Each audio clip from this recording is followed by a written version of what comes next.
everybody, thanks so much for listening to the podcast in this first segment. Oh, man, we talk about so much. We unboxed some stuff from Live Breathe Football, which was awesome. We talk about our time in Philly and how amazing it was. And Philadelphia is just such a wonderful city. That's right. You'll find out what that means. We also talk about Ali Krieger. Oh, that's right. Again, she hit 100 caps. They celebrate it. We celebrate it. We also talk about Jill Ellis leaving. We talk about James O'Connor leaving on his own. Maybe not. We talk about some other stuff going on. Yes, and in the second segment, we are joined by Gloria Averbuch and Yael Averbuch. Hey. Yael's been on the show before, played professionally at NWSL, executive director of the NWSL Players Union, app developer. We have her mother's and all. It's a mother-daughter day on the Cooligans. I get roasted across the board. That and more on this episode of the Cooligans. Hi, I'm John Strong. I'm the large bald man who stands next to Stu Holden when you watch soccer on Fox Sports. You are listening to the Cooligans. Yeah, baby! Whoa! There it is. Wow. Back to being dizzy. Okay, the blood is now gone from Alexis's brain. Yeah. Wait, is that where it's supposed to go? Hello, everyone. Welcome to the show. This is exciting. Right. That yeah, baby sounds very familiar. I think I heard it in Philadelphia from time to time. What an honor to be yelled at by Philly fans and to survive that. Yeah, look at that. Pretty impressive. So we'll talk about our trip going to the game. Normally in Philly, when you get yelled at by sports fans, that's what you're explaining to the police officer as what began before your face was broken. Exactly. You know what I mean? And that's my favorite thing about Philly, that the sports fans, regardless of the sport, it doesn't matter if it's a very gentle sport. Yeah. The energy is going to be polo ground. It's going to be aggressive out there. So welcome to the show, everybody. Hello, my name is Christian Polanco. I'm Alexis Guerrero. All right, we are your favorite stand-up comedians that host the funniest soccer television show that you've ever watched. Is that all it is, though? No, it's not just that. No, it can't be, right?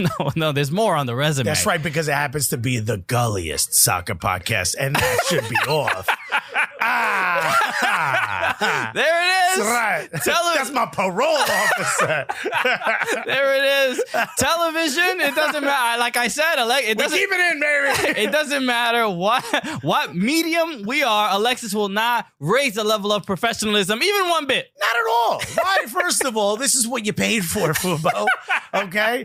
Who took the dump in the bathroom? Me. Who stole all the toilet paper? Me. This is what you purchased. Okay, they're learning real fast. No regrets. They have it tattooed on their chest. No regrets.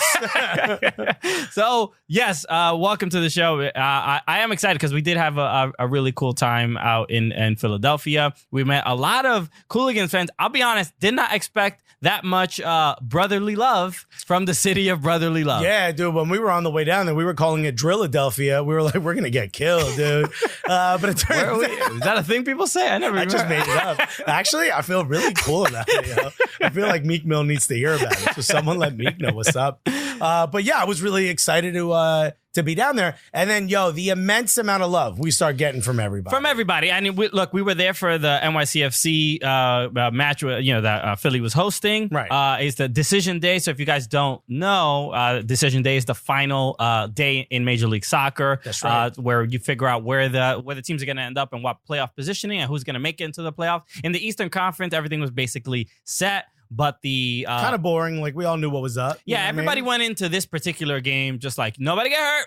Everybody chill. Everybody relax. How about just a little game of kickabout? You know all right, have a little fun. You go over there, we go over here. And you know what? There were like 3 injuries. Yeah. What are y'all doing? Ridiculous. Who told y'all to try? It wasn't us. You're trying a little too hard. So, speaking of love, though, we've been getting some amazing reviews. We have, and we have to read this one and point it out because this was super cool. This was an iTunes review. So guys, don't forget, leave iTunes reviews. I know you're watching. iTunes are gone after this update. So leave an Apple Podcast review. Podcast review, correct. Hey, we don't make the rules. We don't know what the hell's going on. Every app you love is now gone. I also want to say iTunes needs to go because right under our podcast logo is Clean Lyrics, which No, it ain't. Nah, not only do we not have lyrics, ain't nothing clean We're about also it. inventing words like Drilladelphia. Philadelphia. Oh, I'm getting another phone call. It's the mayor of Philadelphia. So we did have we always get a lot of love, and we're trying to get to 600 reviews. That's right. On iTunes. We're trying to build up, baby. On Apple Podcasts. So but this one is from Nick Nice, Coyl. Yes. Come on, you loons. I'm assuming that means. That's right. Minnesota. So this was great. So I'll Drill a soda. Hey, man, pretty impressive. Okay, so this is from Nick. This is a really cool. We want to read this. So it says, guys, I met you with my son. Don't laugh throughout the whole thing. Guys, I met you with my son, Henry. He's an NYCFC fan outside Allianz Field before the first game with Minnesota United. Drill a soda United. It just doesn't fit. There's nothing drill about it. He goes, Henry was 4 days out of having surgery, but he flew to Minnesota for the game and was with his third row guys even still. I never knew what Gully was. I never listened to the podcast, but I know now, and I listen to you every week. You guys kept us laughing through a couple rough months of chemo, and Henry's all better now. And now our teams are first in the East and second in the West. They were second in the West a while ago. Right. But he says, keep it going, even though you're big TV stars now, and give my boy Henry a birthday shout out this Sunday, and stay Gully. Come on, you loons, and chicken bucket. Yo, shouts to Henry, man. Shouts to you. Yeah, man. You know how difficult, I mean, my wife is an oncology nurse. I know how extremely difficult it is what you're going through. And at that young age, dude, shouts to Henry. Bravo, Henry. And happy birthday. Happy birthay, yo. Cheers, man. So thank you. Tell your father to give us his credit card number. We'll fly out for your birthday, okay? You know, like, I know you got it. We coming to drill a soda. Okay. Alexis will find any way to make this about himself or any way that he can benefit. Yeah. I mean, the benefit is clearly for the kid, you know? No, but we're happy we could help. I mean, it's not a thing we go into necessarily thinking about, because we're doing jokes about drill a soda. But if it could help, we're happy to do that. If any of this helps somebody, well, then thank you, and you're welcome. So, but yeah, so the soccer community is incredibly supportive and loving, and we want to give that right back to you guys. Yeah, so, let's get to a couple we have boxes. That's right. In front of us. My favorite segment, unboxing. He is Alexis is the only reason we do this podcast. Big fan of free things. Let me open this one first. And this is related, I believe, to what I'm wearing. I'm wearing an Umbro shirt. It says it's from Umbro. Okay. So what is it? Okay, this is just a pair of shorts. A pair of shorts. What size? This is. Okay. I thought I was gonna say XXX, but it's not. It is medium. So this is for me. That's you. Okay. Yeah. But they're the OG Umbro shorts. Okay. Are they what, like they ride high? No. These are like this is the classic shorts. Like when I was a kid, if you had, I mean, why are we holding in I know it's yours, but too bad.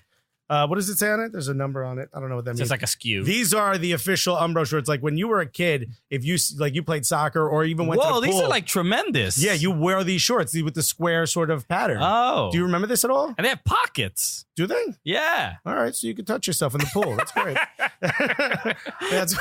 No, thank you. No, I'm just looking for my keys. Thank you for these, Umbro. These look like I'm about to like. I can't get out of the pool right now. Just give me a minute. This looks like I'll wear these to fight Canelo Alvarez. You know what I'm saying? You mean you wear those to die at the hands of Canelo Alvarez? Thank you, Umbro. I like this. This doesn't even have an address on it. It just says the Cooligans and it got here. Oh, look at that. That's pretty dope.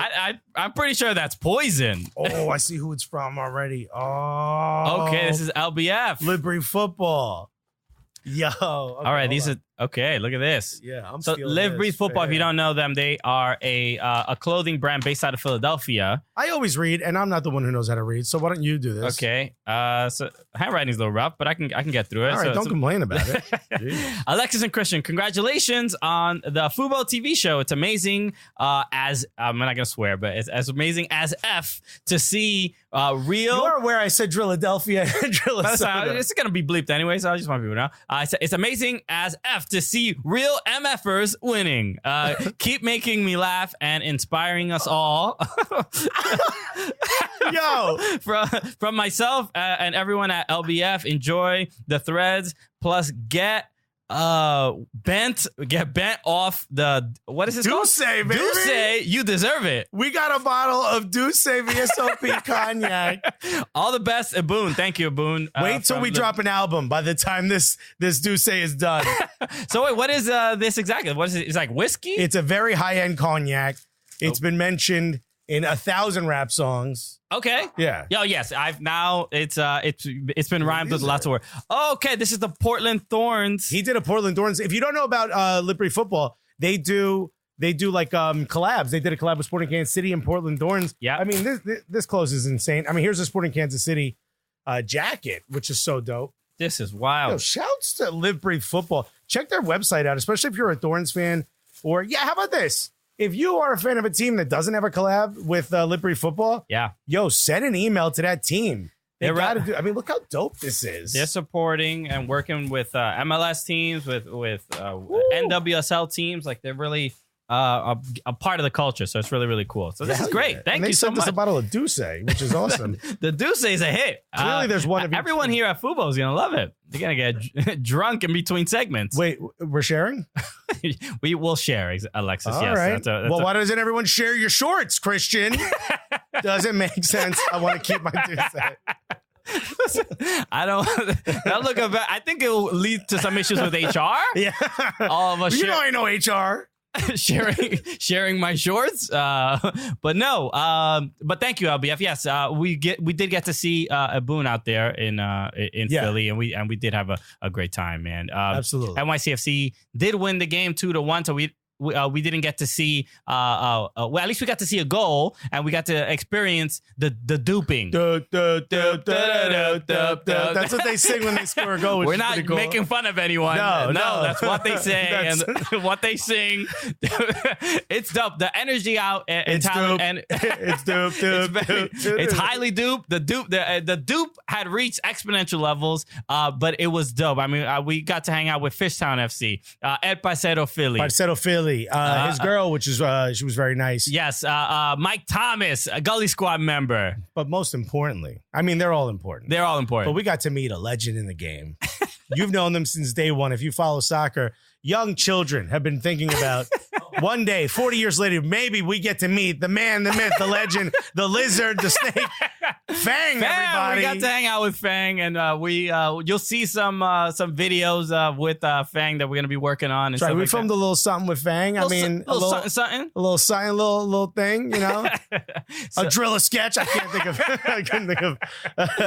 But we did have a blast while we were there, man. It was an absolute honor to work with Fang and the whole team there. Yes. Everyone's great. Yes. He's a outstanding employee. Fang really never swears, doesn't talk. That's right. And one thing I wanted to mention, because we did get a lot of love and support while we were out there. The Philadelphia Union are in the playoffs. They're going to be playing against the New York Red Bulls, but they're this Thursday. They're going to be hosting a playoff rally at Xfinity Live. So go to that. That is going to be October 10th at 7 p.m. At Xfinity Live, and show some love if you're in Philadelphia. And have a good time. It's a nice rally. Come out, take a couple pictures. I'm sure Fang will be there. Some of the players. That's right. You know, mention the name Drilladelphia. You know what I mean? Just bring it up. Mention the Cooligans I sent you. You know, you'll get a 10% discount to a free event. And give us part of that 10%. Exactly. You know, you win a couple World Cups. You get to walk away whenever you want. And Jill Ellis is done. She coached the last game. That's right. A 1-1 draw against Korea. That's right. But Jill Ellis, I mean, we have out on the top, baby. She won a World Cup. I want to be like, why even make me play? Why even make me coach this game? The victory tours are always a little strange, right? Because you want to, like, where the excitement is not the same as obviously a competitive game. Of course not. It's not necessarily also like it's a weird friendly. The energy feels a little different because it's like, yo, let me invite you so I can celebrate my trophy that I won in another country. It's like inviting your ex to your wedding. You know, why don't you go ahead? You show up, you relax. You know what I mean? Just basking on my glory. Right? I mean, you're not really that important, but we want you to be there. Just make sure you don't make a scene. Take it easy. This is my day. Yeah. So, but Jill Ellis, man, an incredible time with the U.S. Come to the Drillibration. There's no reason for any of this. I want you to know. Okay, we know the word of the day. No, an incredible career with the women's national team, and now it sort of puts the program in this kind of weird place of like the clear success, but no clear successor. So we don't know. There's no real like. What are you talking about? Take 18 months to hire Greg Berhalter. Just keep it U.S. soccer style. You know, what are you talking about? We ain't got time. We got all the time in the world. We got about 3 years for the next World Cup. We just hire someone a year before a major competition. Just 2 weeks before the Olympics. Like, hey, oh my God, we oh yeah, slipped my mind. Oh no, we left the kid at home. So I hope U.S. soccer handles this a little bit differently than they did with the men's program, but incredible just amount of credit for Jill Ellis, even though people did say like her job was not really Hope Solo was. No, I was going to say, no, people didn't say that. Hope Solo said this. Hope Solo, yo, she trash, B. Anybody can coach that team. Well, no, you know what? Now we're going to see if anybody can just coach that team that easily. Does it hurt her legacy if the next coach comes in and wins the next two? There's no way. You win 2 World Cups. It's impossible to hurt your legacy in any way. Doesn't matter. It doesn't matter. So, but we got to give her credit where the credit is due. She did, make the field the right team. She should go coach the women's team in Napoli and start doing blow like Maradona. I watched the special.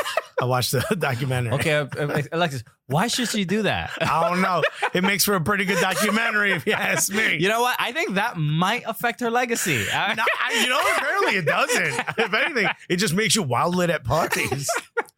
Anyway, watch that. Watch the documentary. Ellis. That's just Drillis. It gets dumber every time. But no, so incredible from her. And we should also let's talk about other coaching vacancies that are in Major League Soccer. 5 minutes after Orlando City lost their match, the whistle blew. Yeah. already, hey, you're gone. James O'Connor was like, he's getting all these texts. Like I'm not. I shouldn't even have my phone on the field, but a drone with a pink slip comes down at the end of the match. This seems like a grand misuse of funds. James O'Connor, head coach of Orlando City, outed, fired, sacked, as they say in Europe. You got all of them, all in one. Look at him; he looks upset about it in this photo.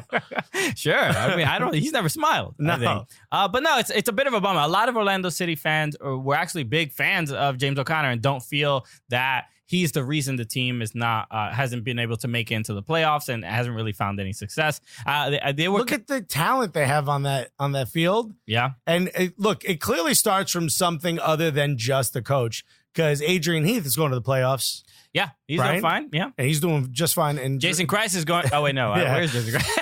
Okay, well, it's not always not the coach's fault, but clearly there's some type of structural issue in Orlando, and hopefully it gets taken care of, because the fans show up for their games and they do a great job of cheering. But he's not the only one who's gotten. Well, I guess Pelado is leaving. Pelado. What did I say? Not Pelado. I said Pelado. you forget I have a Cuban accent. Right? We swallow our tongues when we speak. All right? We're not all perfect like the Dominicans, everybody. Oh, wow. Our flawless Spanish? Yeah, thank you for giving us the credit. No, Pelado Almeida, Matias Almeida, he is, the rumors are, after San Jose did not make it into the playoffs, lost to the Portland Timbers. The rumors started before that, because if you notice, the Monterey fans were tweeting, like, been a Portland Timbers fan my whole life. Yeah. Up the Portland Timbers. All in Spanish, like, love Portland Timbers. They're having chainsaws, they're cutting trees. they have me mind. So no, but yeah. So the rumor is that he might that Monterrey might trigger the buyout clause, right, and actually try to get Pelado Almeida and his staff to Monterrey because the rumor is that he's not his staff happy and him haven't assimilated to San Jose. Yeah, he's saying like no, he's sort of What's his face? Patrick Vieira said. Yeah, like what are you talking about? What's going on? I was in France visiting family. Also, I'm leaving to go to France. Turns out, yeah, we're right. Mid-sentence? That didn't last long. Wow. Usually you keep the lie going a little longer. I feel like I don't need to print the first half of that sentence. No. But it would be a bummer if he left. I think he started to change the culture there. They didn't buy anybody. They didn't sign anybody. They didn't win the last 8 games. Yeah. It's just insane. Apparently, he's been gone for the last 8 games. But he got red carded all these times and stuff like that. And so it's frustrating. We hope he decides to stay because I think San Jose and he's can really good for the culture here. Yeah. So there's been a lot of departures. Players are getting older. You know, they have to go to a farm upstate, which is unfortunate. Do they have to? That's how it works. Sorry, son. No, but we had a lot of announced retirements, and it's been a bittersweet sort of last month because we knew that this was the final time we're going to see a lot of these players. Also, especially for Tim Howard, for you in particular, he's one of the reasons why you picked Everton. So you'll never forgive him. You know? It's going to be very difficult. Tim Howard, who he's now playing for had his final match with the Colorado Rapids, but obviously played for Manchester United, played for Everton, played for the Metro Stars, the New York, New Jersey Metro Stars, the New Jersey legend, Tim Howard. And so he was a big reason of why I wanted to support Everton because Everton was one of the few teams in the Premier League that was signing. Cool with Americans because Landon Donovan played there for a little while. That's right. Who also retired. But there he is, Tim Howard saying goodbye. American legend. Also seems like the end of that era where American goalkeepers were the thing to have. You know what I mean? Sure. They were the shiny, bald object. Right. You know, everyone wants a certain chain. You know what I mean? Or everybody, remember Pimp Cups was the thing for a while? He was a Pimp Cup. You had to have a Pimp Cup. Were you even a rapper if you didn't have a Pimp Cup? You know what I mean? Are you even a Premier League team if you ain't got an American goalkeeper? That's true. We had Brad Friedel. Right. Another Pimp Cup. A little rough around the edges Pimp Cup. But a Pimp Cup nonetheless. Yeah. Pimp Cup. This Pimp Cup got a lot of opinions. So it's a tough ass Pimp Cup. Yes, Brad Guzan as well, who actually is playing for Atlanta United now. But he sort of set the that is a common thing with soccer that is. I don't know if it happens with other sports, but when a player is successful from a particular country, everybody's like, "Yo, we gotta go." Right. Go through what a mine. Wait, there's creative midfielders in Brazil. Get me as many Brazilians as you can find. They don't even, and that'll inflate players' value depending on what country that they're from. Absolutely. For a long time, it was hard to get an American to play in what they call the outfield, in the actual field. Yeah. They're like, "Oh, you're American? Cool, you're in goal." No, I'm a striker. No. They're like, "It's hilarious." It's hilarious. Real cute. Everybody, did you hear what this guy said? You hear what this 4'8" guy said? Get him in goal. Yeah. So he's our shot stopper. No, Kid's a brick wall.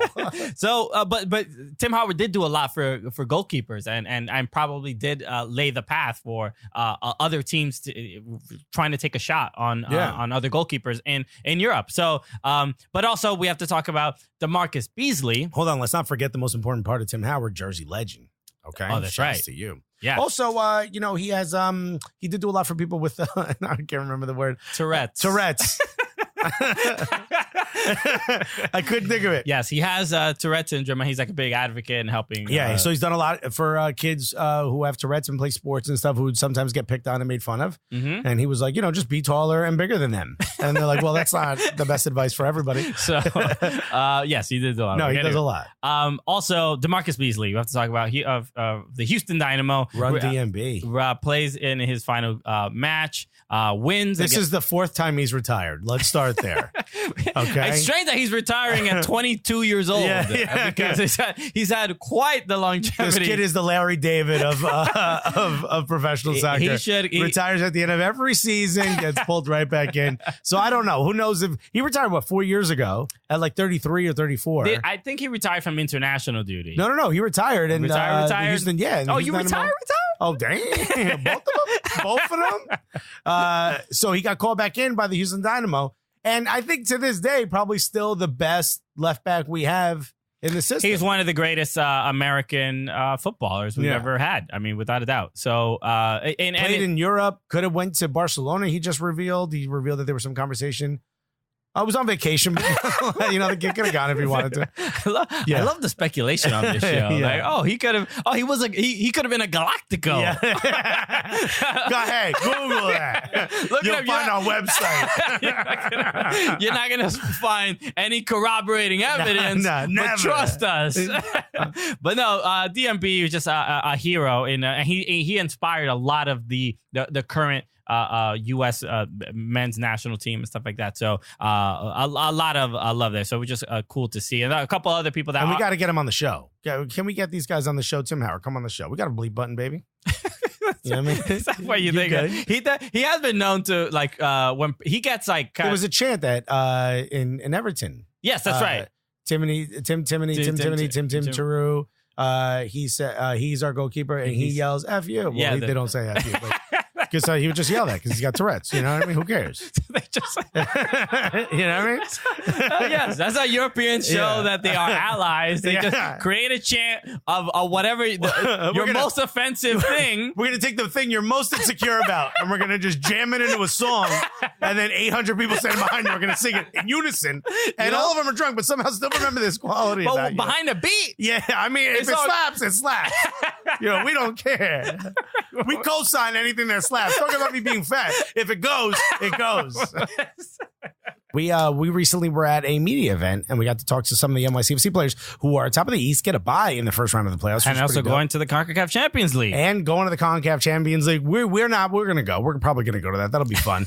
Play a game in Philadelphia. But right now, why don't we go to this great interview we did with one of our friends, Ben Sweat. All right, everybody, you know exactly who this is. We nicknamed the man. Maybe he'd rather be, Clearwater fishing, all right? Freshwater fishing, than sitting on the third floor in New York City. But baby, when you're with us, you're having a good time. It's almost like fishing, but it doesn't make you go to sleep. Ladies and gentlemen, Sweatinho himself, Ben Sweat. What's up, man? What's up, guys? How you guys doing? How did, I feel like the nickname kind of stuck. I feel like a couple of people were tweeting at you. It's stuck, man. I got actually quite a few tweets and comments. It always pops up, so it's stuck. For sure. Look at that. Look at the influence. We're influencers. Influencers now. Exactly. Instagram influencers. Absolutely. Check out my hot girl summer photos I'm posting all over Instagram. Yeah, hashtag TV2. Ben, we were talking before we started recording. How does it feel to be back? We're dealing with a couple nagging injuries this season, but from what it looks like, the team looks to be, the chemistry seems to be there. A couple hiccups here and there, but how do you feel being back? No, it's good. It's good to be back. Like any player, you go through ups and downs with injuries, and I've had a couple this year, and you just deal with them. That's part of the job. It's what we know, what we're aware of, and we have a really deep squad where if someone's missing, the next person's ready to fill in and step in and do the job just as well. So we've been playing really well. Obviously we need to continue this. Continue getting better and performing better. Heading into playoffs and just finishing the season in a year strong. When you get a chance to go in, right? Sometimes you'll see the coaches talking to you, right, on the sideline right before you go in. Sometimes they have like pieces of paper they're flipping through. Do you pay attention to any of that? Or are you just like, yo, let me out there and do what I do? No, I have to pay attention to it. Believe me, otherwise we're gonna get yelled at the next day in video. Oh, that's right. I forget there's video of what you're doing. There's a lot of cameras on. There's a lot of cameras, bro. So it's always like set pieces, kind of tactical kind of stuff, and yeah, it's important to pay attention to that and get on the field and make sure you don't skip a beat. You fill right in. You ever look at it and be like, I'm going to do all that, but I'm also going to flex on them. Yeah, exactly. Exactly. I'm going to do that, but the main reason why I'm going out there is do my thing. I got to stunt a little bit. Exactly. Because you are known to pull out some incredible, through balls, passes, assists. Yeah. All of a sudden, the creative attacking midfielder pops out of you. That's not something that they ever go through. It's not just something in the moment where you're like, yo, I got this. Exactly. It's all natural after that. Just take over. Instinct takes over. Instinct just takes over. Well, it does seem like this season, Dome has been using the 3-back system more often. And you and Matarrita seem to be in the midfield a lot more. So it seems like possession it seems to be more of a priority over the defending for your particular roles. Has that been like a difficult adjustment, or do you feel comfortable doing that? It's been an adjustment. It's a lot more running than a 4-back because we need to be the width as the attack, but we need to get back and we need to defend. So it was an adjustment, and we're not too much part of the build-up anymore. Okay. In some games, we want to be the guy that's high and wide, that's always open. And it's worked out well. We got a lot of freedom to attack, and that's what Dome wants, whether it's Monta or I or Anton and now Eric. Yeah, so right back. Okay. And when you were one of the first players that called into our show, so we're always very grateful of that. But one of the things that you had mentioned was, in other words, we stand for you. Yeah, we always appreciate Ben Sweat. We're sweating your stand. I appreciate you guys. But you were talking about fishing, and that is very much a pastime of yours.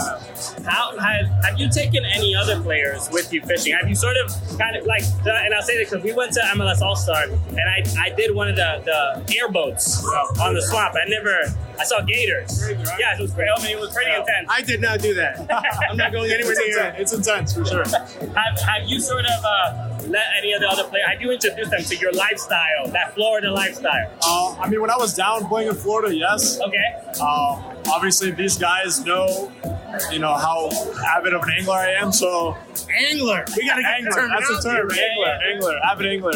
So obviously, when I'm back in Florida and they're in town, if they want to get out on the boat with me, I'll show them what it's all about. And open invitation. It's open. Exactly. Who would be the absolute worst angler on the team? Just not even accustomed to that type of life. I'm gonna have to put Maxime Chanot in the no chance. Yeah, he's very concrete, right? Very concrete. He's very set in stone in his French ways. Yes. Me and Maxime will go have pure meats. Y'all go angling. Yeah, we'll go sip a little cup of tea or something. Yeah. Y'all be quiet so you don't scare the fish. Him and I will be drinking heavily in the mid-afternoon. All right, well, Ben, dude, best of luck for the rest of the season. Thank you so much. Thank you. Wasn't that great? Ben Sweat is awesome. He's amazing. And first of all, thank you so much for inviting us to an event with free food and free drinks. Can't stress it. Oh yeah, hold on. And players. That's right. We were doing interviews. Oh, and professional athletes. Yeah, that was pretty cool. It's so funny. You know what it is now? It's like we don't like to big ourselves up, but we were talking about Philly. Wait. Excuse me. I do. No, you were on the right camera for this. We're gonna make ourselves up. Right back to camera 3, baby. We don't. Right back to John Starks. But all right. So I like to big us up because we're amazing at what we do. But we don't necessarily need tons of plaudits or whatever. I'm only kidding. Please do it. But it is cool, when fans yell out and stuff like that. But it's kind of cool that now, some players are know who we are. That was Ben Sweat. We know because we did an interview with him. But we were walking by other players, like, oh look, it's the Cooligans. I'm like, it is. Yeah. You're our voice goes up. You're Sean Johnson. Yeah. Whoa. Have we met before? But we're on TV more than they are now. They're only on once a week. So sure. There's some MLS teams that are on no days a week now. Yeah, exactly. Yeah, that's kind of nice. So thank you again to NYCFC and Ben Sweat for joining us. Yeah. Also, thank you to whoever got the cinnamon babka out in the studio. My heart is racing right now. That is amazing. What's the recipe? 7 pounds of butter, 7 pounds of sugar, and throw babka in there. Okay. Boy. Again, he's a big fan. So let's talk. Big fan. Let's talk about a couple things happened over the week in women's national team news. U.S. women's national team news. Ali Krieger gets she had her 100th cap before the World Cup, right? But the celebration for it happened in the game that Jill Ellis's final game as well. So, but Ali Krieger, they call it something. They're not Century? No, the Centenarian? There's the Centaur. Yeah, she's a Centaur now, dude. But Ali Krieger, first of all, besides being an absolute incredible defender, one of my favorite soccer players of all time. Yeah. Friend of the show. That's right. Someone who we love dearly and want her on the show again. Every day, every week. We ask her all the time. We told Fubo, can you put us on every single day and have Ali Krieger on each day? I'm more than happy for her to be the third Cooligan. I think she's deserved it. No. Legitimately the funniest person we've ever had on our show. Yes, Ali Krieger. If you haven't watched or heard our interview with her that we recorded at the United Soccer there's Coaches a picture of Convention. Us there. Thank God I wasn't wearing that. Go to tune into that. You can watch it on our YouTube channel. You can listen to the look podcast. How happy I look in this photo. Wow. I'm so excited I got to meet Ali Krieger. I've seen your wedding photo. You're not this happy. All right, well, not into a camera, Christian. You are quite excited. Yeah. Well, there's a reason we cropped the photo where we did also. That's not what I meant,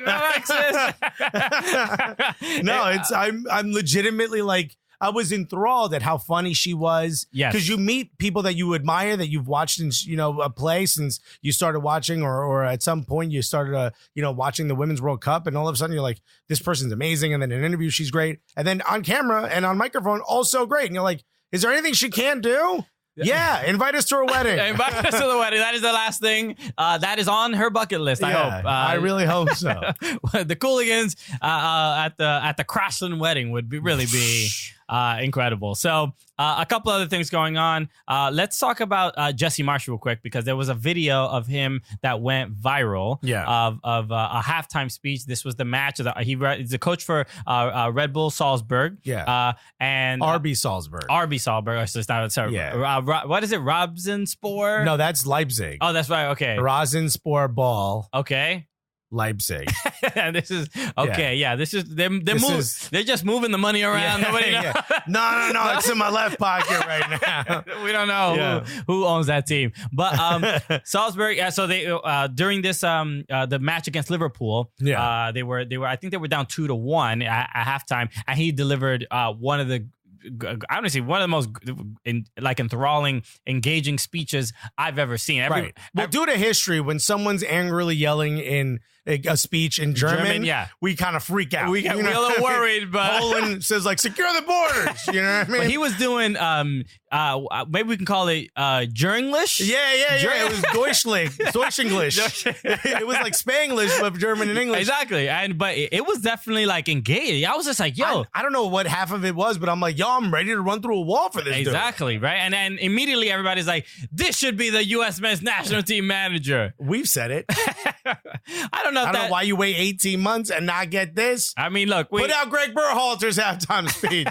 Look, Jesse Marsch's success should be, I think, just that and Salzburg. It's a big deal. We're on a podcast. Make it messy, Christian. American coach coaching the UEFA Champions League, a huge deal. Is that going to help us win a World Cup?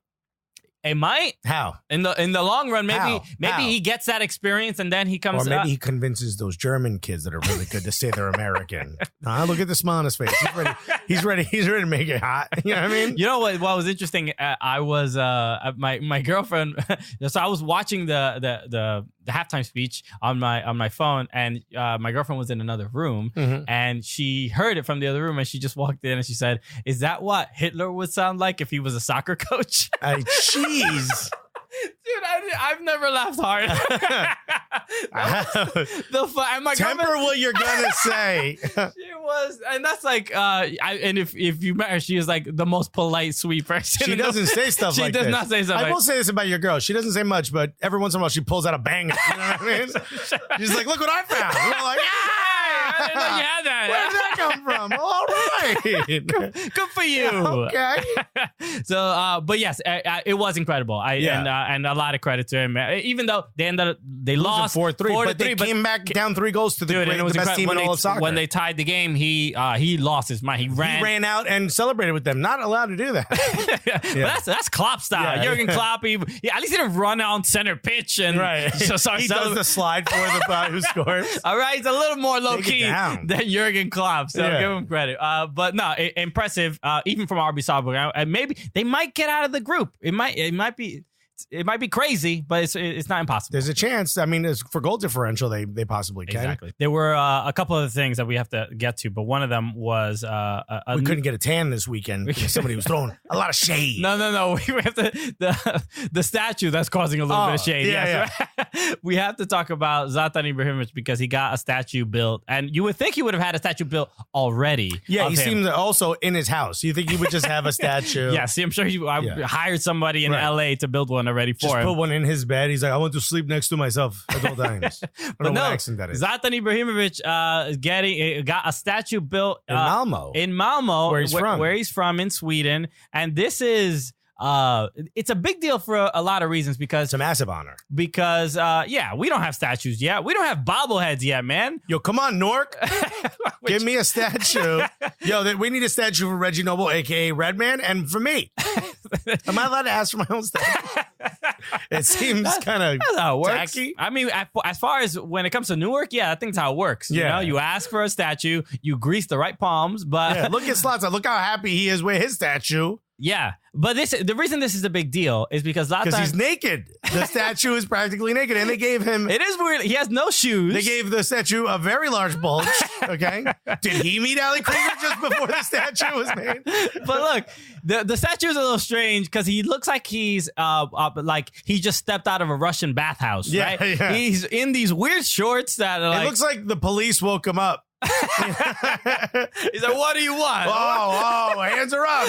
What do you want? What do you want from me? I'm not doing it. But Zlatan has always talked about, and the reason he is as arrogant as he is because he talks about how difficult it was being, his parents are like he's not Swedish. He's not Swedish. Like he's Swedish born, but he doesn't have a Swedish heritage. Exactly. So his parents are from one from Bosnia and Herzegovina and mom, I think, from Croatia. Oh, so you could just be from 3 countries now. That's pretty great. So there's a lot of bloodlines there. But he talked about how the difficulty and racism that he had to deal with. Yeah, he has the darker hair, the bigger nose. He got made fun of for all those things growing up. So he built that thick outer skin, which you could see on the statue.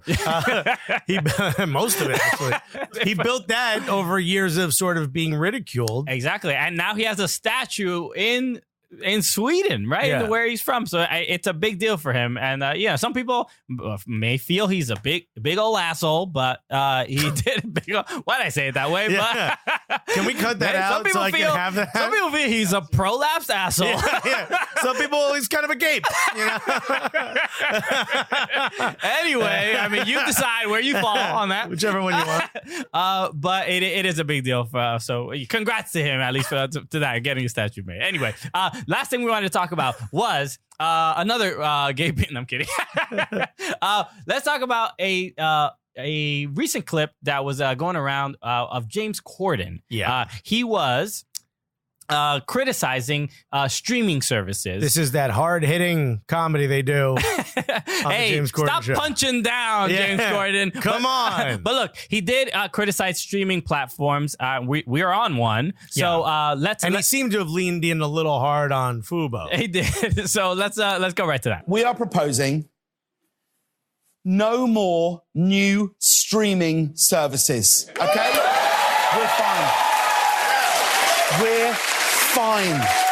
There's Netflix, Hulu, Vudu, VRV, Pluto, Disney Plus, YouTube TV, Amazon Prime, HBO Go, HBO Now, HBO Max, Quibi, Fubo, Wingbat, Zaza. There are so many streaming services. I made up those last 2 and you didn't even notice.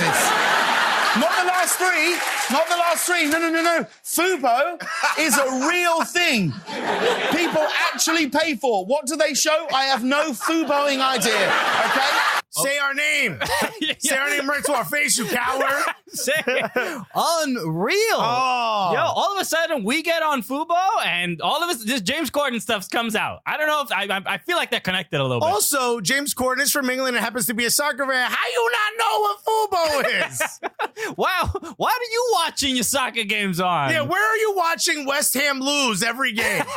On what service is that? Exactly. Because I know one that's pretty inexpensive, gives you all your cable channels, your local channels, us as well. All right? It's called Fubo. Fubo TV. Go to fubo.tv/Cooligans and register, sign, and subscribe. Yeah, quit being a Fuboing jerk. You're being a bit of a gape right now. I'm not gonna lie to you. You know what? And I'm a fan of James Corden. I like his show. I like Carpool Karaoke. Oh, I always wonder to myself, what do people who sing for a living look like singing in a car with a British guy? I've always wondered that. It's a fun bit. It's a fun that bit, they've done sure. 40,000 times. Yeah, Migos was the best one. Migos with the money, and then they stack. take him shopping. It's a good one. It's a good bit. It's a good show, okay? Yeah. The J-Lo Why don't one- we take you sandwich shopping? We'll do Subway karaoke. That's all the budget we got at Fubo right now. But look, I don't know. Whatever. I don't know. It's just that this premise of like no more streaming services. It's like, bro, I know. Actually, I agree with him. No more streaming services. All you need is Fubo. we get rid of the rest of them. Yeah, shouts to the team. You know what? No more CBS. Cancel that thing. Yeah. Who needs it? Do you got cinnamon vodka in your studio? I don't think so. Exactly. But yeah, you know what? Like, all love. Right, we got to roast them a little bit, and we know people who work on James Corden's That's show. right, and they got nasty texts. Okay, okay. So you guys are on warning. Yeah. So enough of this, anti-Fubo stuff. Right. And he didn't need to Hit it. focus on No. Fubo so much. There's 3 HBOs. You can't. You gotta show shade over here. All right. So look, I don't know if we'll fight James Corden next time we see him. I'm willing to, if you want. But we'll be polite and kind, but hopefully we're expecting an apology. That's all we're saying. So, all right, another one in the books. Come on, baby. I mean, who does it better than us? Nobody, especially not James Corden. Just a little reminder. Okay. Our arch nemesis. We have a new enemy, and we're gonna, our lives are now dedicated to challenging him at every opportunity. There's some people who watch that segment on Fubo. I'm just thinking about that right They're now. like, I don't know. It seems to work fine to watch your show. Working right now. Thank you again for listening. Make sure you follow us, follow us on Twitter. Yeah, at join Soccer Gully Cooligans. Squad, which is also a fun time. Yeah, join Gully Squad, and also watch the show on Thursday, 8 p.m. We're going to be joined by Yael and Gloria Averbuch. a good time. Yes, it's pretty dope. Techni football. They just involved in soccer for years. It's just a great duo. Hey, thank you so much for listening to the episode. We just want to break in with a word from one of our sponsors, us and you. That's right. Always supporting us, Gully Squad. Oh, you're the best. You guys have been with us for a while now, and we're going to be doing a lot of things, growing the show, growing the podcast, and you guys are a huge part of that. Absolutely. And the guests that we have coming up next, they answer questions that we got directly from Gully Squad. Exactly. So you become a part of the show. You help us curate some of the questions that we're asking. You guys give us ideas. You guys are always helping us out. And also all the money that you're paying that goes to this all goes back into the show. It's what helps us to go travel, like we were in Philly this weekend. It helps us go places. It's amazing, and it goes a long way. And we love for you to become a bigger part of the show. Exactly. So all you got to do is go to soccercooligans.com and click on Gully Squad. It's right at the top on the menu. And we're going to be doing a couple new things for our Gully Squad members. So look out for new things, Maybe new we gifts. got some gifts coming up. A couple, I don't know. maybe celebrate this whole little TV thing. Absolutely. Because you guys definitely helped us get here. So again, if you guys want to be a part of that, also FIFA 20 just came out. If you guys want to play Alexis or I in FIFA 20, come out. Let me find out. Exactly. You got to join Gully Squad. That's one of the perks. So go to soccercooligans.com and click on Gully Squad right there on the menu and join at whatever level you like, whatever you feel comfortable with. We'll love you forever. Exactly. Forever. We are back. Welcome, everybody. We're absolutely stoked and excited to be joined by the guest that we have today. Guest of honor. Guest of honor. This is our first pair of guests at the same time. So now we're going to be juggling quite a bit. It's going to be, I don't know how difficult it's going to be for us. Well, I think we'll be fine because they could carry this conversation on their own if they wanted to. They don't even need us here. No, they don't. This is absolutely amazing. We've got published authors, professional runners, professional soccer player, app creators. It's only two people. It's a lot. Ladies and gentlemen, unless you're driving, put your hands together for the one, the only, the two, the only. Yael and Gloria Averbuch, everybody. Hello, guys. Hi. Very nice. We'll clap. Yeah, please. Yeah. Thank you so much for being here, both of you. And I just want to let everyone know, because Yael, you've been on the show before because we interviewed you at the United Soccer Coaches Convention. And then a couple months after that, we met your mother at an event about sort of, I guess, financial, I don't know. Preparedness for like when you get out of the game. Exactly. For players that are needing And your mom retirement. was there, and she was so awesome. The best. So charming that we were like... I remember we came up to you and your sister. Remind me your sister's name? Shira, yeah, we were mortified. Yeah, and I was She like... let me off the leash, Right. and I made friends We with let you. her out of our sight for 1 second, and then But she was over there talking to you. I go, hey, I was talking to your mother over by the bar, and both of you went, oh no. It's a terrifying thing to say. When I was talking to your mother by the bar, I'm like, it's an emergency. Your mom is trash. Yeah. You don't see her dancing on the bar? No, it was amazing. And also very complimentary. Like, you were very supportive of what we do, which, by the way, no one in our family. No, well, you've got mothers too. But let me just say, it was so joyous because soccer, it's mostly very serious. So I spent a lifetime on the sidelines. I spent a lifetime writing about it, and it's beautiful and it's deep and it's inspiring. Funny? Not so much. Not so much. And I left there saying, God, this can be funny. Oh, she was talking about you guys for for days. Yeah, and so Oh, here I am weeks. singing your praises. Yes. And, Well, thank you so much. Yeah. That's very, very sweet. We were after we met you, we were talking about, I'm like, it would be awesome to have them both on the show. I just so because of the energy, the Gloria energy, was just incredible, and also to embarrass Yael a little bit. oh boy, that's gonna It's be working. it's not so bad working. yet. It's We've not so got bad the yet. famous and the infamous, or about to be. There you go. Yeah. So Now, my first question is, what was Gloria like on the sideline? Oh, she was under strict regulations. See, this is the thing. Was is it that no-fly zone? I would be playing. You know how most kids have trouble playing because like their parents are yelling instructions or like they're hearing something from the coach and they can't focus. I would hear my mom like talking and laughing and I'd hear like cackling on the side. It was so distracting. So she knew like, I can't hear you during You're the like, game. Mom, please yell at the coach. Golf clap. and But- I'm go for it. No, I just want to say, because You're allowed to defend yourself. No, I have to say to all the soccer moms out there, since I'm clearly the first one here, I know we're just seen as the like orange slice giving women who have no life and we're completely involved with our kids. On the other hand, it's a great way to raise kids. Yeah. I have to say. And look, they made a career of it. That's a beautiful thing. My mother was very hands off, meaning she didn't care. You know, like that was a big, Look what you became. Different time, right? different style. Look at us, just two pillars of society here.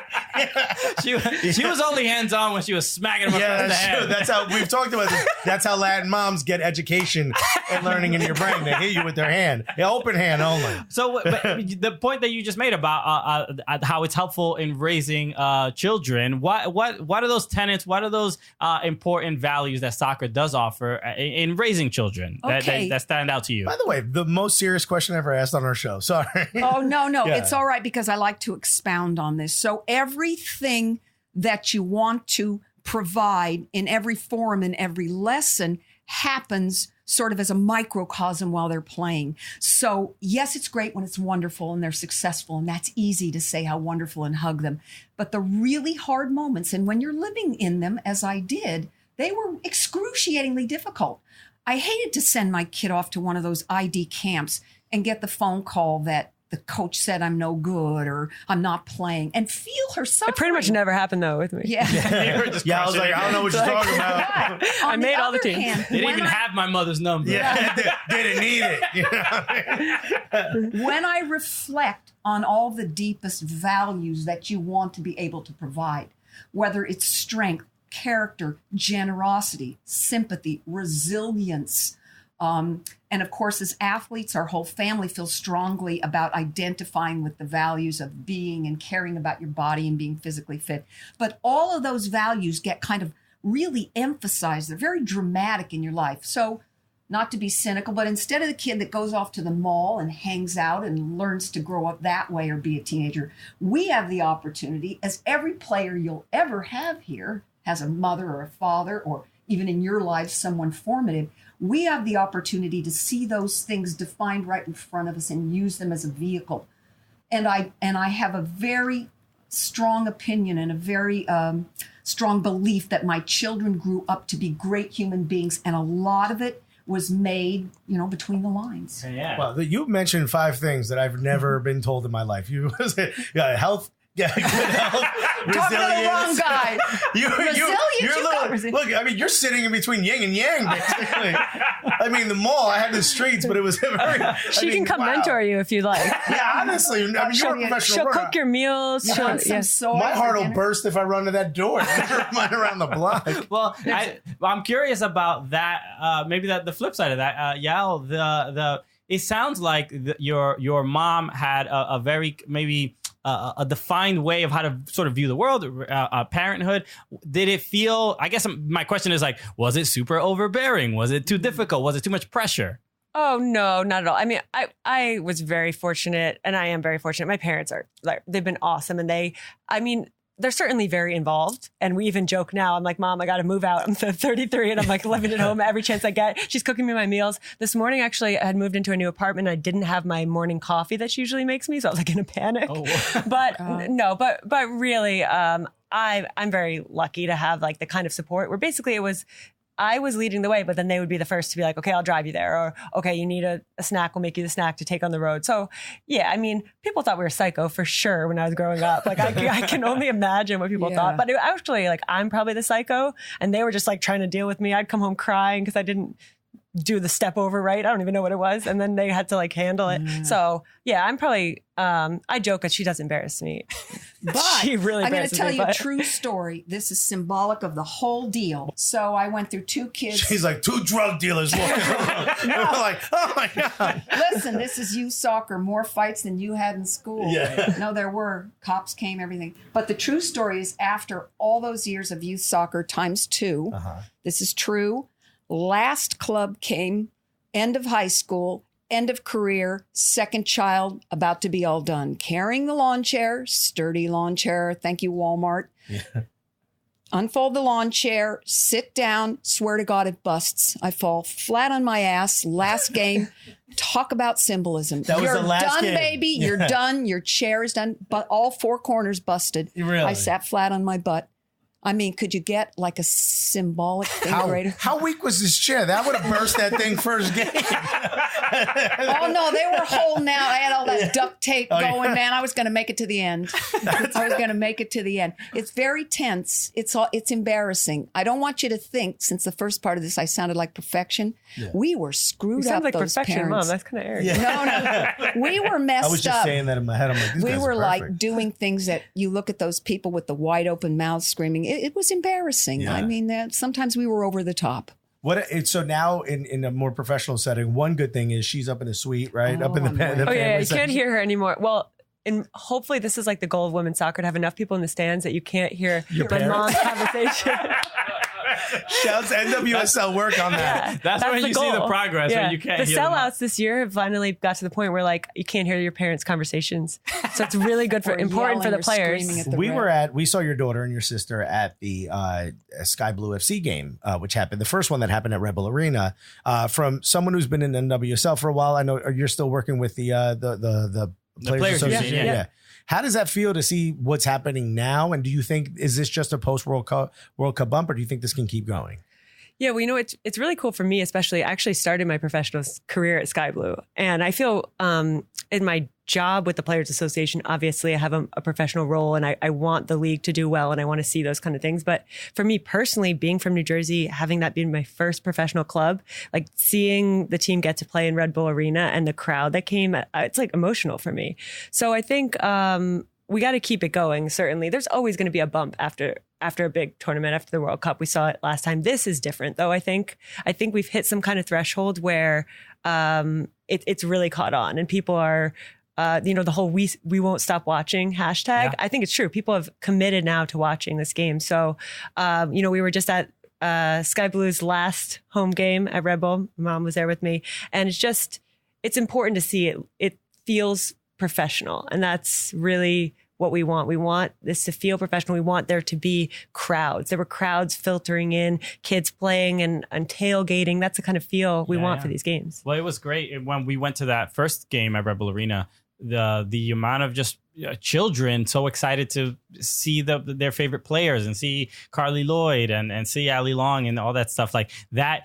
It's difficult to not get emotional because you realize, oh, they don't get this opportunity very often because maybe, it was a Yurkak field might be just too far for them and stuff like that. So it was a good feeling. I did have another question. This was from one of our Gully Squad members. I thought it was a pretty good question. This is from Mike Thomas. He said, he said, how do the U.S. women's national team players reconcile the balance between serving their national team and doing what's best for the USA program? So that basically the crux of the question is based on how Rose Lavelle, she recently couldn't play a NWSL game for the Washington Spirit because she was involved in a FIFA gala. So kind of that balance, like the women's national team does so much for the popularity of the sport, but does that affect the growth of the actual league sometimes? Yeah, I mean, if you look at how soccer's set up all over the world, the club team is your place. Yeah. That's your team. And then you go and the national team's extra. It's an extra honor. We've, for a long time here in the US, which is a testament to our success, the national team has been the pinnacle. It's been everything. And there's been times where we didn't have a professional league. So the national team had to set up programming, had to have like long training camps, residency programs. And that was everything for these players. We're just starting to see the shift of now the club teams, we're seeing players identified from those club teams to play for the national team. And the league has been around for 7 years. So it's here. We don't need to worry about it like we had in the past. So I think it's a tough balance, but really it's not up to the players to balance that. They should be helped by both the national team and the league in the programming and the scheduling in order to make sure that most of the national team games are during the FIFA windows. So, they're not missing anything. To go to, the gala and be named one of the best players in the world is an important thing. Obviously, that's a tough thing. And celebrating the World Cup and the victory tour, obviously it's interrupting the season a little bit, but these are really important things for the women's game. So I think the national team players' service to our country on that stage is helping the league, even if they're not present with their clubs. Here's the point. I think it's most notable now after the Women's World Cup, the World Cup that just happened this year, is it seems to me like the women's team moves the needle forward for the entire sport in the country. The men's team sometimes moves the needle back. But it seems like as the women succeed, the sport as an entirety succeeds in this country. So it's almost like you have this dual duty that you have to do is to support your club, obviously, right? But you also have to support the entire game because it still feels like it's teetering a little bit. I don't know. I'm not sure what's caused this bump or what's caused this sort of new excitement in the game. But it seems to me like the more outspoken some of the women are, it seems like they get a bit more sort of ability to be on news pieces. And when they speak out, everyone listens. How does that equate? Do you see that from someone who's on the inside, or do you think that's just us from the outside watching? Oh, no, certainly. I mean, they've set the bar and they've raised the bar themselves. They've set it again and again. And I think this time was huge for a lot of reasons. And they've transcended, you look at Megan Rapinoe is a cultural icon. Yeah. And I mean, and this is my friend and my teammate for many years. And for a long time, we always saw her as this person, but she was a soccer player. And now she has transcended that. And I think a lot of those players have become something greater for the sport and for women's equality and a lot of things like that. My challenge and my goal personally with the NWSL Players Association is okay, they've set the bar here. How do we bring up everyone else? Because, across the world, there's serious inequality between men's and women's sports. Yeah. We also have a gap within our league of these women who are the very best in the world and are celebrities now. And then some other players who literally can't make ends meet, who are their teammates, starters next to them on the field. It's hard for me to reconcile why one can only transcend universally in the women's game with being outspoken or political, which is great. I mean, look at the NBA right now and how much attention something like that gets. Yeah. But the irony is, if that's not who you are, where is your universal notice? If a man is like a Messi or Cristiano Ronaldo, they just got to keep their mouth shut. Yeah. And so it's just like an interesting dilemma. I applaud the fact that, Megan Rapinoe could obviously be president as far as I'm concerned right now. Turns out we all can. Yeah. Right on. Good one. Yeah. But is that what it's going to take? Is there something about needing to find another forum in which to make yourself famous? That is a great point, though. Like, how come it's not just what you do on the field that gets you the notoriety? Yeah, it's still that sort of 99 Women's World Cup phenomena where it worries me that you get a big splash of attention and then you ask a legitimate question. How is it sustained? Is the attention that we're seeing just a bump? It worries me how you keep that pitch that high, so to speak, the level that high. So you were mentioning sort of that pressure that that women's soccer players may feel about having to be sort of outspoken. As far as do you feel like there is I guess in my mind, like Megan Rapinoe is being wildly outspoken so that somebody else doesn't have to, like in the future. Like, is that she's like, right? She's what, 34? She might not play in another World Cup, so she could take the hit. Like, at least as far as the progress, do you think that women's soccer players are getting less outspoken than before, or do they have to be more to like get those gains to move it further or move the needle further? Yeah, I think the platform is simply bigger. And I think that like what Megan Rapinoe has said over and over, she has strong beliefs about things going on in our country that she sees that are not right. And she feels like with her platform, which has gotten bigger, that is her responsibility. I don't think every player feels the responsibility to do that. But certainly we're at the point still with women's sports where, like we said, it might not be good enough to just do what you do on the field and be the best in the world. Literally, they're the best in the world. Like, you also have to have a fashion line, or you have to look a certain way, or have this whatever else to get that attention. So I think that it's simply, I think with Megan Rapinoe, she's a unique case. She has specific statements that she wants to make. And I think now she has the platform to make them. And she's done an amazing and inspirational job of doing that. You know, sports don't automatically teach you or inculcate the idea that you're going to have views and be outspoken. But well, I'm sorry. Slow down. You're on a show with two comedians here. None of us have ever read a book. At least one of us has never read a book. But I didn't curse yet. How do I know that? I don't know that for sure. That can be a horrible word. Yeah. Inculcate. What'd you call my mother? That was Spanish for I'm doing okay. Yo, how's it going? Gloria. Yeah, well, if you look at the wide swath of NBA players, you're going to get a LeBron James who's socially conscious, but here you have women's soccer, and it's a little bit like deer in front of the headlights. Yael's correct, Megan Rapinoe, this is who she is. But that's kind of like you need a wide population of people in order to pluck the ones that are going to be socially conscious. And I kind of think it's a burden. Yael's right. You got to be fashionable. You can't say the wrong thing. You know. This is actually a point that we've made with some, soccer players in the past, in particular women's soccer player, and mostly off mic because we don't want to put anyone in a position where they say something or they feel uncomfortable being asked. But it does seem like sometimes you kind of have to get it lit on Instagram if you're going to get, like, it seems like sometimes if you have a more popular Instagram account, maybe you make more money. Maybe you get the endorsements. Maybe you get the longer contract because Gloria, it's great to have you. How's popping? Yeah, what's popping on your IG? What's this is IG check. Let's pull up Gloria's GMA verb. GMAVERB. Okay. Yeah? She only has I think she likes all of my pictures, but I think she only has 2 of her own. Oh yeah? She's a supporter on Instagram, not as much of a poster. No. Yeah, my mother does the same thing. Hieroglyphic. Every once in a while, my mother will send me a DM like, "What did you say about me?" And I'm like, she knows how to DM though. That's yeah, good. but I'm like, She how knows did what DM means. yeah, it means to inculcate. Everybody knows that. I'm so sorry. All right, I'm gonna look it up later. We're gonna take a photo, and hopefully you will post this photo of your time on this She show. might not know all -2 followers. Yeah. You gotta help her. Yeah. Speaking of Instagram and apps and whatnot, you have an app. We've talked about Techne Football. How's that going? Going very well. It's for actually, I was going to offer to you guys. I know, you talk a lot about soccer. You joke how you're not necessarily soccer players. Uh-huh. This could be your start.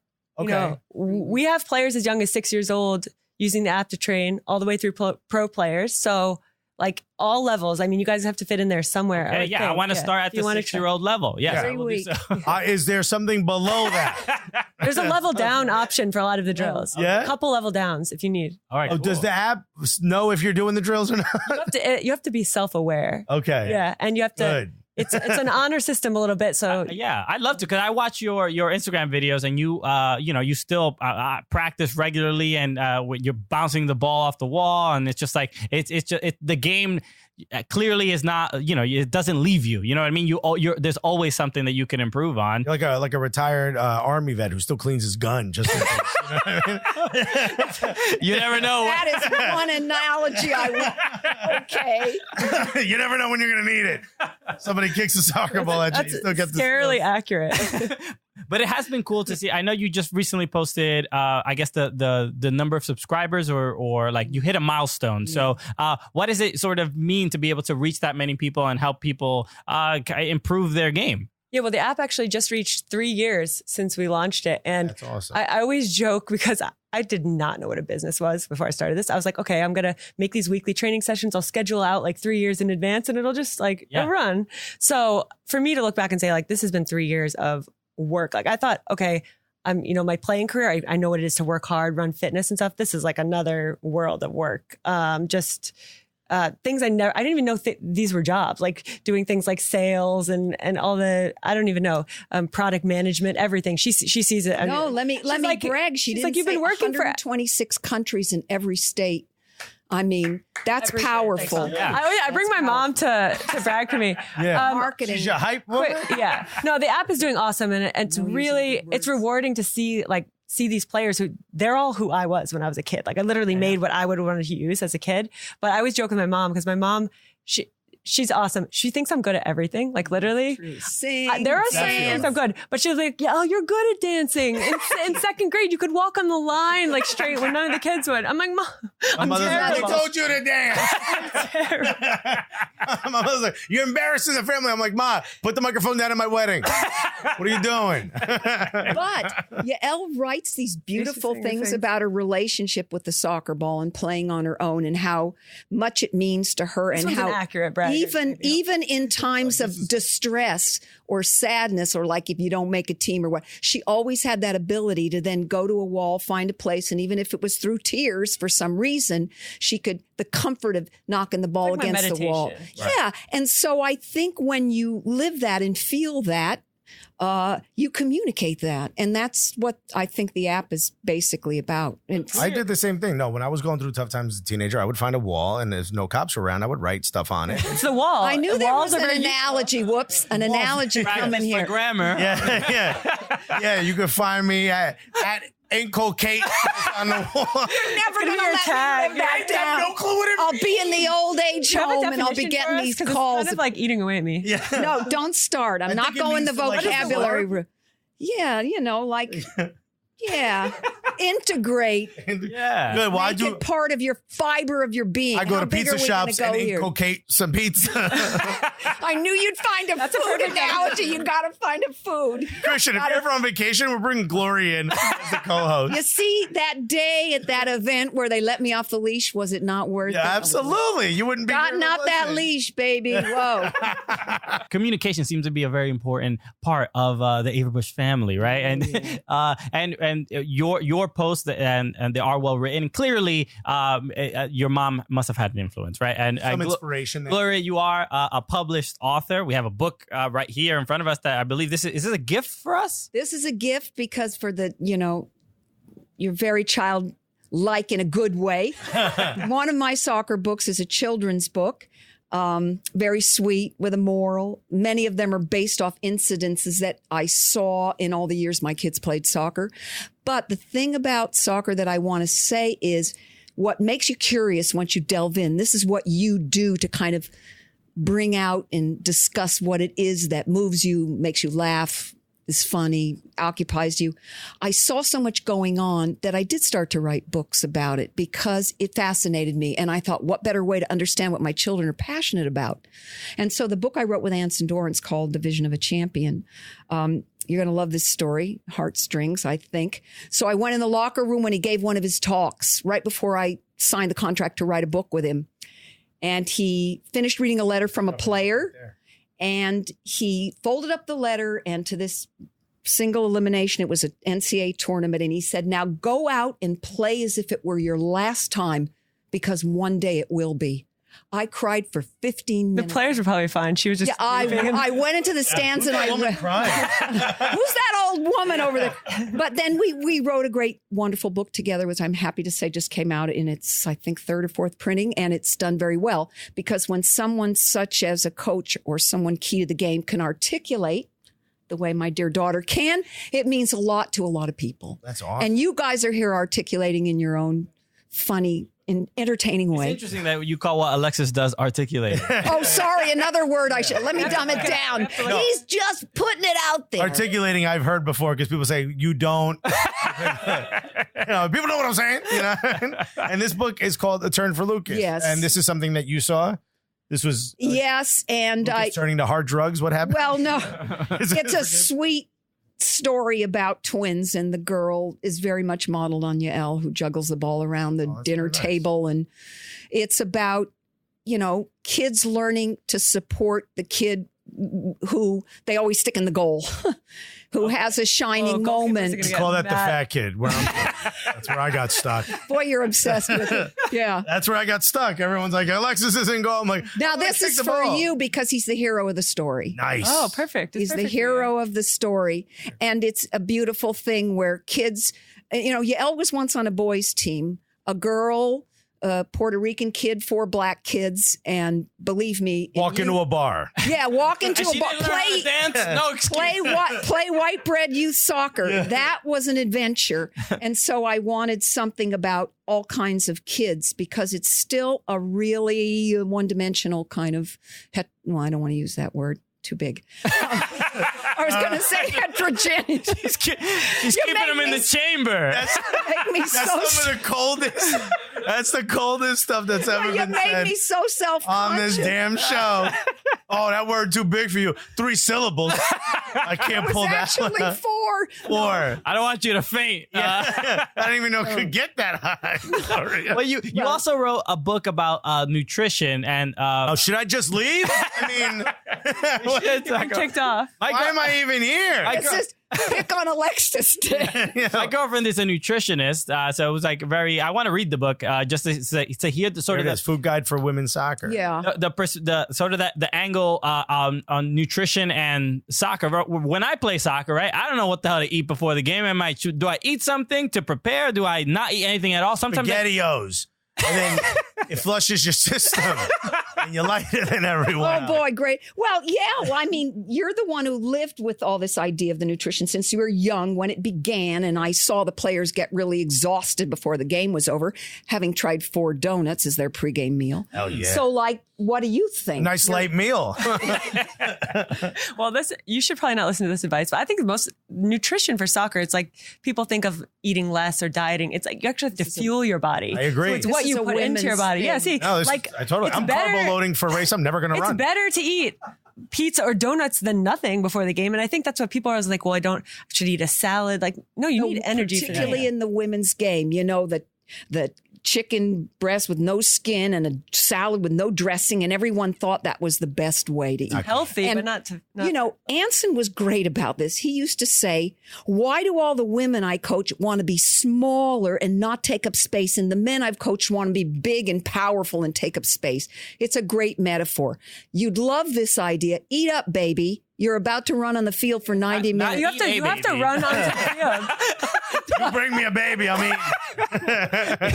It's in her book. Yeah. I don't know. I'm following Gloria's Go advice. for twins, man. Go for twins. You said you didn't want this one. And that maybe raises another question, because they especially in women's soccer, there tends to be body issues or body dysmorphia. Terrible. What is the sort of the challenges that women face as far as like finding what the quote unquote right body type is to play the game?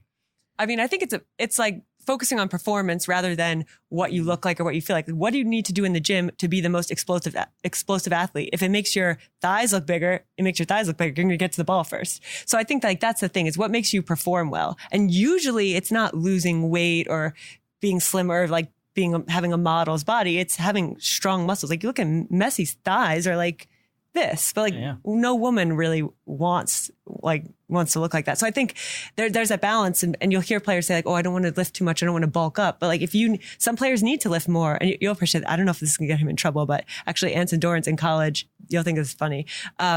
He knew he wasn't supposed to talk to players directly about their weight because it's very sensitive. Yeah. So he said, oh, well, I have a solution. I'll get around it. I'll tell you more pizza or less pizza. And so that's what you literally tell players. You unfortunately might have heard less pizza. Yeah. But like at the end of you don't know that. I'm trying to thicken up. Performance. DHICC. Be a role model for those women who don't eat. Exactly. Yeah. I'll be the don't. I'll sit there and be like, this is what happens if you don't listen to the pizza advice. But also, I think this is like, where like the Sports Illustrated body, where you get these women that are very, very strong and very athletic, and they have like abs and stuff and big thighs, but it looks sexy. You know what I mean? Maybe that takes that sort of pressure away from trying to be thinner. But even that, like not everybody does have a six pack. Like some people's like. Tell me about it. Like some really good players just are never going to be like cut like that. And I would say men, it's a little different. Like I would always joke because women need a long time to get in shape for preseason. Then we'd have our college men's team and they'd be like, oh yeah, preseason, I got to start running next week. We have the like beep test. I was like, what do you mean next week? Like it take me 6 months to get in shape for that. And then like 2 days, the guys get fit. So it's harder. Oh, 2 days? That's all it takes? Yeah, I'll give it a try. Well, listen, this has been an absolute honor to have both of you guys on. Thank you so much. Where can everyone follow you guys on social media? Yael, you tell us where you can follow both of you. Just send Yael a message to me and she'll tell me what you said. No, she looks at all my social media. So if you want to comment below mine, okay, my name, best way to contact Yael Averbuch. Yeah. If you want it, you put a comment. My mom will read all the comments. She'll respond on there. Maybe I'll show her how to respond. Okay, perfect. You know what joie de vivre is, and you know what this is it. That I know. This is it here. This really it is. Awesome. If you don't know what that means if you're scared, get a dog.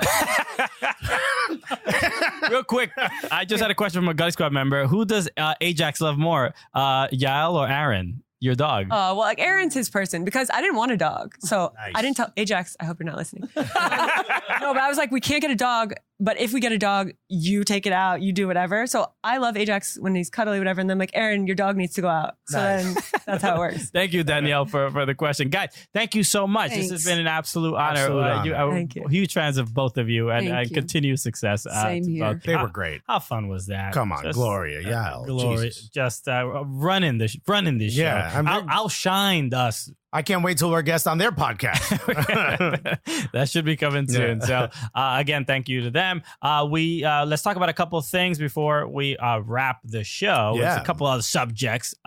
We have to talk about, so Decision Day happened on October 6th and the last match day for Major League Soccer. Shouts to the Portland Timbers who won. They did win and knocked out the San Jose Earthquakes. Right, who I think you were the one who said they were going to go to MLS Cup, and what a dummy Christian is, right? What a ridiculous thing for me to say over and over on across several episodes. Yeah, and honestly, I'm never going to forgive him for it. But how do you feel now that you were wildly wrong? Well, here's the thing. I said they could win MLS Cup. We'll never know. You didn't say what year. No. Also, they're not going to play in it this year, so who knows if they could have won or not. But they might have lost their coach too. It's a tough one. They capitulation, right? That's the That's the word. You completely falter towards the end of the season.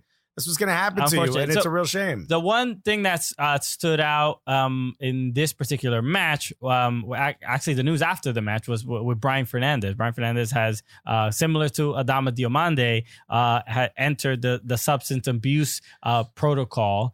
A little bit of a different. The rumor is, or what's being reported is that the team was aware of this ahead of time. Yes, and there's something in his contract that sort of stipulates if this happens. Yeah, because I believe he had like drug related issues that he's just in the past that he's like kind of battling with, and he volunteered himself into the substance abuse. So I hope he is doing okay. I hope he recovers, and obviously I know Timbers fans would want him and in the playoffs, and hopefully he is back sooner rather than later. Yeah. But I also hope I hope he sort of gets a chance to get the help that he needs. Exactly, that's super important, and it's something that we're very sort of open about here. If you need the help, get it. Exactly. I tell Alexis all the time. What drug am I doing? Look at me.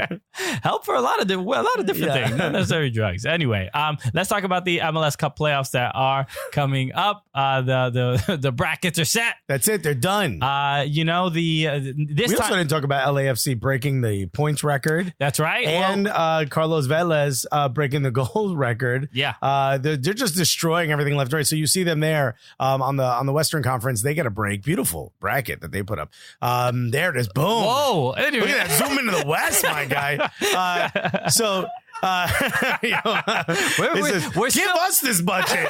What's going on? We're still adjusting to how the resources that we actually have. Yeah, this impresses us every single week. It's a bit much for me. This is where that Babka money's going into. So we got LAFC. They're gonna get a break, so they get a bye. Yeah. But if you look at the West, Minnesota versus LA Galaxy. There's no one. I can't pick a favorite there. And these are all, if you do not know, these are all single game eliminations. That's right. You have to basically the home team is going to have a huge upside, huge favorite. And it's crazy. The other team has Zlatan. Yeah, exactly. But in the last on decision day, like those, you needed to win those games to possibly host the game. And LA Galaxy will have to go to Allianz Field and play Minnesota. This is probably the only one where I feel LA Galaxy really have they're my favorite here. I think LA Galaxy can defeat Minnesota here. I think Minnesota moves forward. I don't know where they're going to get goals from. They haven't scored that many goals towards the end of the season. Yeah. But I'm going to say the homie from Essex County, Murder Mason Toy, baby. Murder Mace. Okay, he loves being called that. Yeah, he loves it. Shouts to Murder Mace.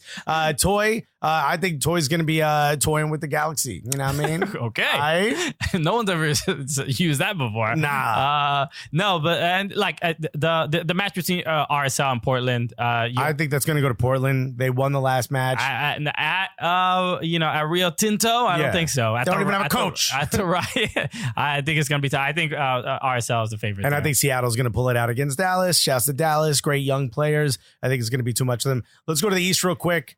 The East is also set. NYCFC has they get the break. All right. Who do you think they're going to play? Toronto or DC? Oh, I think DC just has not looked great. No, they're trash.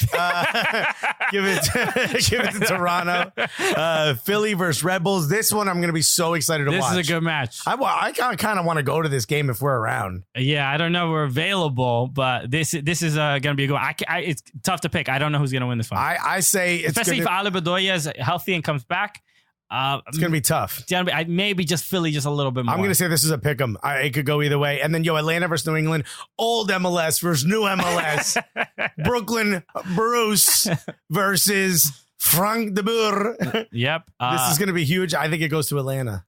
Yeah, New England. They. I mean, it's been an incredible story, right? After the season, the way their season started. Yeah. Nobody put them nobody thought they would make it to the playoffs. And nobody. The fact that they're here is just pretty much incredible. And Bruce Arena, clearly he's very good at his job. Yeah. But Atlanta should take this one. So I feel like it's going to be Atlanta. And if I had to pick a Philly or Red Bull, if you had to pick one right now, who do you go? I just got it with the home team. I'm going to pick the Red Bulls just because I think Red Bull Atlanta will be a fun game. As much as I love Philly. Oh, yeah. No, that would be definitively an incredible game. It was just announced that Bastian Schweinsteiger is retiring. Yes. Who we have a long, torrid history with. I don't know if I use that correctly. Long, passionate history with. Yes. Bastian Schweinsteiger announced his retirement. He last, team he's played for, the Chicago Fire, who also announced that they are going to be, they had like the promo video and did the whole thing. To go to Soldier Field. Moving to Soldier Field. So Bastian Schweinsteiger's like, nope, I'm staying in Bridgeview, baby. I ain't going anywhere. I signed a contract to play. I have to play 45 minutes away from downtown. I will bring this team to the World Cup on my own if I have to.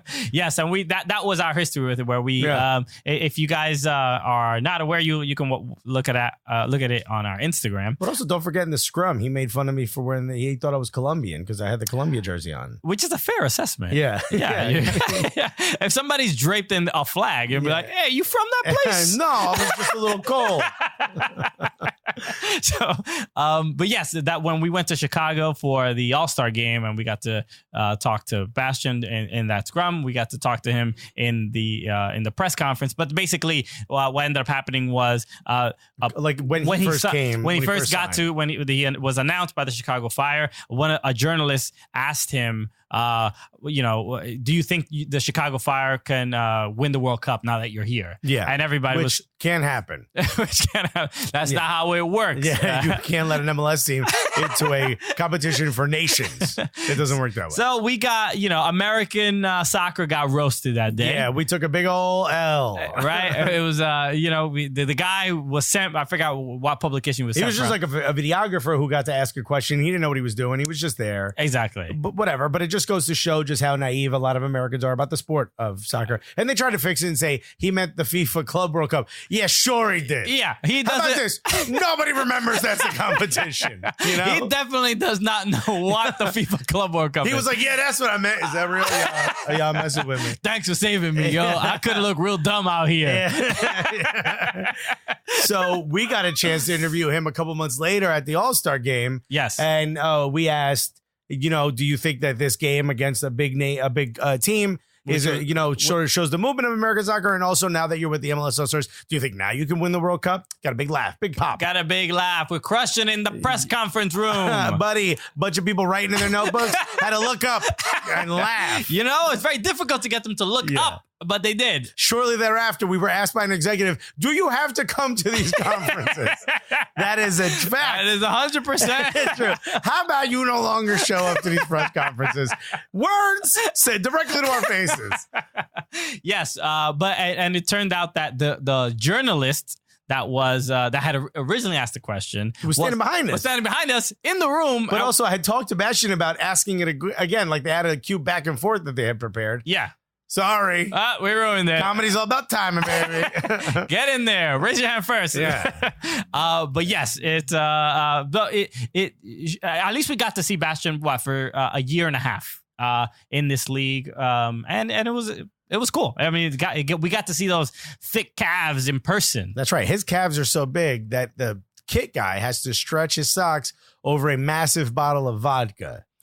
This is all fact. This is 100% true. That's the only way he could get socks on his leg. Yeah, I wish we had a photo of his legs, but if you look up Bastian Schweinsteiger's calves. The jug with the 3 X's that like Warner Brother cartoons would drink out of? That's what he have to stretch it over. I'm not making that up. Yeah. That's the bottle with the handle is the one they have to stretch socks over to get it over his calves. Yeah, it's just very, very... What's happening in Germany, man? I feel like he only took steroids in his calves.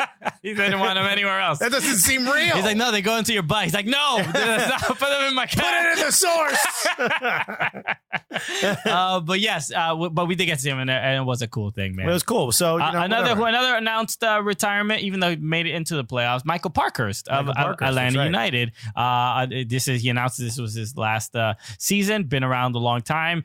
Made it to 3 MLS Cups with the New England Revolution. Mm-hmm. Lost all of them. Yeah. but he won with Atlanta United, so it was all correct. You know who else retired? Who? All the Orlando City fans. What a real shame. They retired to bed in the fetal position. I think. They're like, why? Why can't we be Miami International?